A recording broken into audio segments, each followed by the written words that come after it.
สบายดีจ้าสบายดีพี่น้องสบายดีสุขุสุขคนก็สวัสดีตอนเช้าเด้อพี่น้องจ้ามื้อนี้ตื่นในแต่ตีห้าเฮ็ดนั่นเฮ็ดนี่แต่ตอนนี้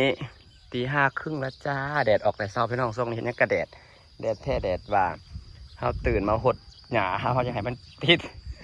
ที่จริงมันติดเบิดแล้วแหละพี่น้องมันเขียวเบิดแล้วนี่นะแต่ว่ามันก็ยังบ่เขียวเบิดก็เลยขวดมันแดดแห้งหรือแบบมื้อน่ะปลูกอันนี้จนบ่ติดพวกที่หญ้าเนี่ยมันสิติดง่ายเนาะปลูกกันบ่ติดมันแบบมันแดดอีหลีอร่อยพี่น้องนี่แดดลายมือเลยตื่นมารดเราต้องรดทุกวันพี่ในห้องพวกขาดีใจเดี๋ยวใส่พี่น้องเบิ่งต้นมักอะไรอย่างวะต้นพุทธาหรือต้นมักกะทันนั่งน่ะที่นั่งซับที่นั่งตอนเองนะนางดีใจนะคะนางตอนเองนะก็ตอนมักกะทันตอนเองติดแล้วจ้ะพี่น้องต้นที่ตอนต้นแรกมันติดแล้วออกยอดแล้วจ้าเดี๋ยวสิพาไปเบิ่งเมื่อนี่สาวร้อยเจซีเจอมราสีมาหาเห็ดเพาะนะจ๊ะ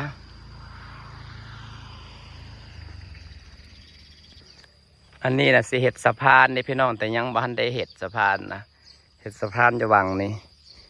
เสียไปหาซื้อไม่สั่งไผ่เขาจับเห็ดสะพานอยู่เอาไม่สั่งไผ่เห็ดเอา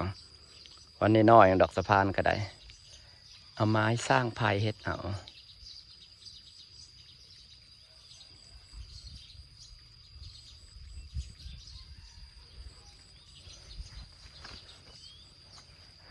มาเบิ่งต้นไม้ปลาขึ้นมากินหญ้าบ่ได้นะก็ใหญ่ไวใช่ปะก็ค่อยปล่อยตัวนี้น้อยจะบอกกินบัวได้แหละประจักเนาะ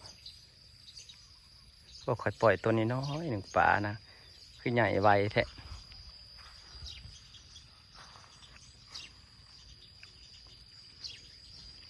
นี่เป็นกิ่งที่ตอนก่อนอันนี้นะตอนใหม่เลยพี่น้องตอนนั้นน่ะตอนแล้วมันหลวมบนแหนก็เลยตอนใหม่เอากิ่งใหม่มาตอนใส่แต่กิ่งที่ตอนก่อนน่ะติดแล้วถ้าเบิ่งตอนมันออกยอดใหญ่นี่วิธีการตอนกิ่งตอนเองครั้งแรกในชีวิตแต่พี่น้องเบิ่งใน YouTube แต่ว่าเป็นติดแล้วอันนี้คืองาที่ตอนก่อนติดเลยเด้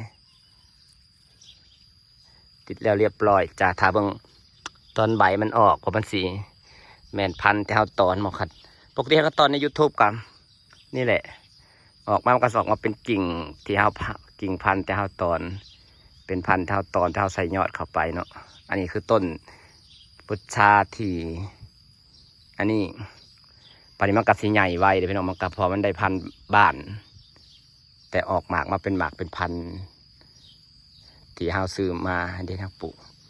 ออกยอดเขียวงามเลยจ้าดีใจเดี๋ยวพี่น้องนี่กำลังแตกยอดกำลังแตก2 ยอดเห็ดครั้งแรกในชีวิตเด้นี่ยันครั้งแรกก็ติดแล้วดีใจได้แล้วกะยังอีก2 ต้นแล้วก็ตอนแล้วยังอีก2 ต้นจ้าหาเบิ่งว่ามันสิติดต่อพี่น้อง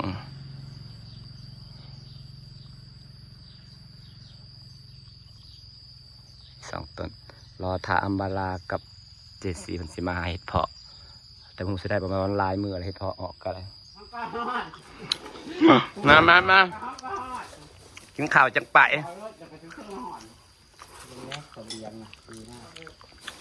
กินข้าวจังไปมาฮอดพร้อมกันพอดีแล้วพอดีนั่งปุ๊บนั่นก็ฮอดปั๊บ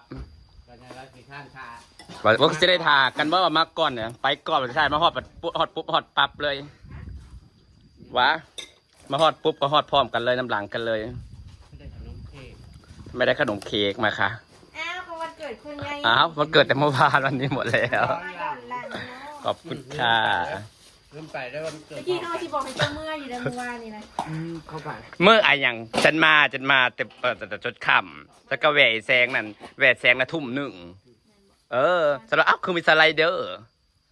มาแต่ปัก2นะแหวแซงคือมีสไลเดอร์วะ เขาเฮ็ดหยังก็มีสไลเดอร์บ่บุญสูตรบ้านบ่ มาแก่บน เออ สวยเลยมาหอดควาย ลืมว่า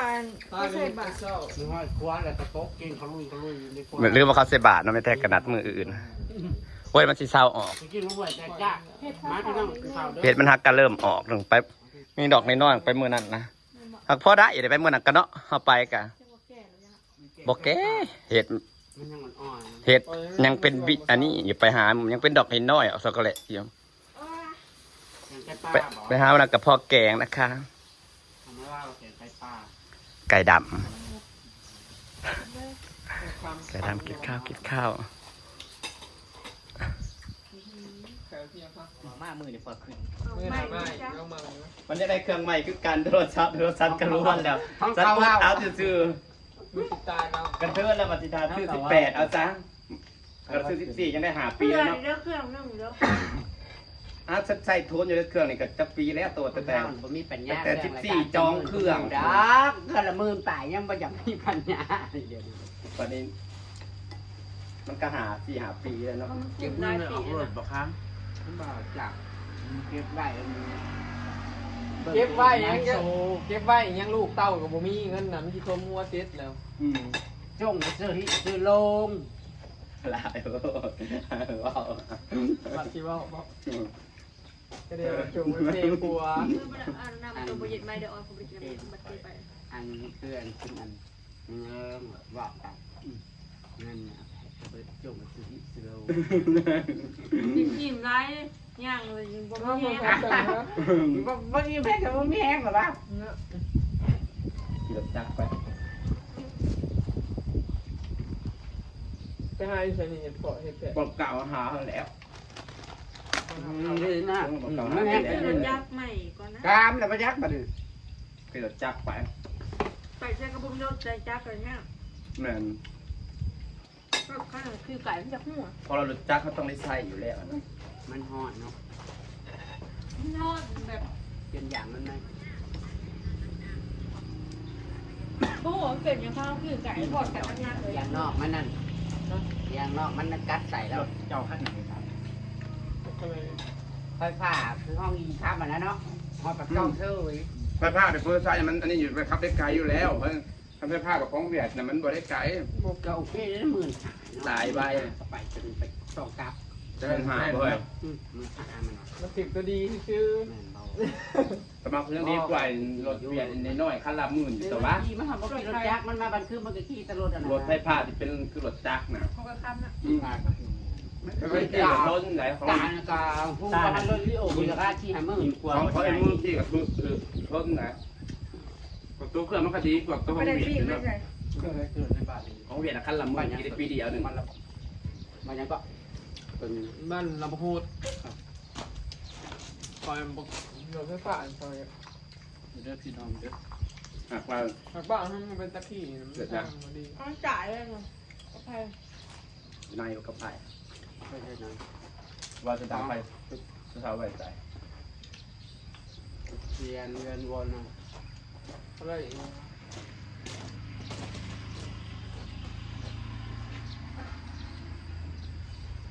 สิคายหน้าไปซื้อรถจักรขี่ถ้าพี่น้องเอ้ยซื้อรถจักรขี่ เจ้าน้ำเจ้าเข่าเงินบ่ได้เลย ก็คุมบัตรหนึ่งก็จะไปกันแบบนี้ ทางเงินมา ใหญ่เป็นอย่างน้อยใหญ่จุดเท่ากับขาดน้ำเจ้าเข่าก็ได้ มันเป็นอย่างตก น้อย ตาย มันขี่นะนี่คือผมเวทเด้ ขายมูเลยกันคือนะ8,000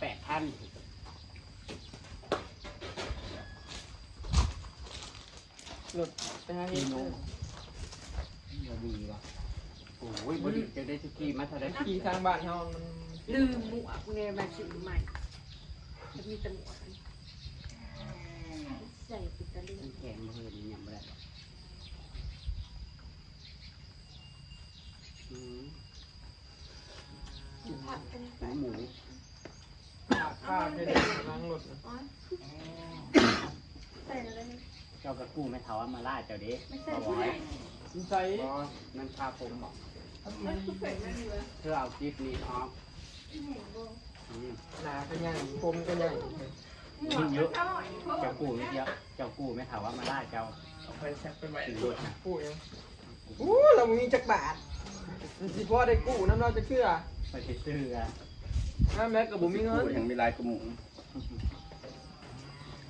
ไม่เที่ยวไปบ่มีไผสิมี นี่ยังมาใส่เบิร์ดละ เพิ่นบอกว่าแกนกู้เพิ่นกู้แน่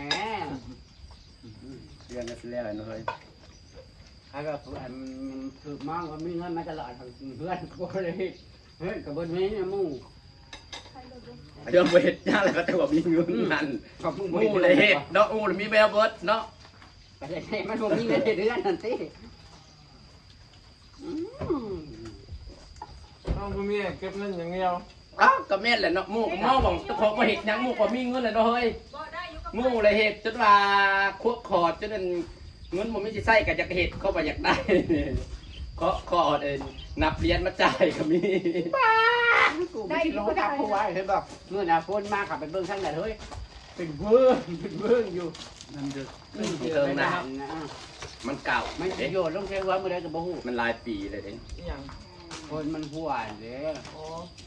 เปลี่ยนเอาสังกะสีแล้วอ่ะเปลี่ยน เป็ แป้ น ง แม่ เอา ร้อยแป้งแอมนั่นมันทั้งแป้งทั้งเครื่องมันบ่ได้เด้ พี่น้องค่ะเดี๋ยวจะไปหาเฮ็ดนะจ้าฝากบรรยากาศสวัสดีนะจ้าบ๊ายบายจ้ายังโสกันอยู่เรื่องเงินเรื่องทองอยู่พวก ไล่ลงทางมอง ย่อยไปเลย แนวมาแหละ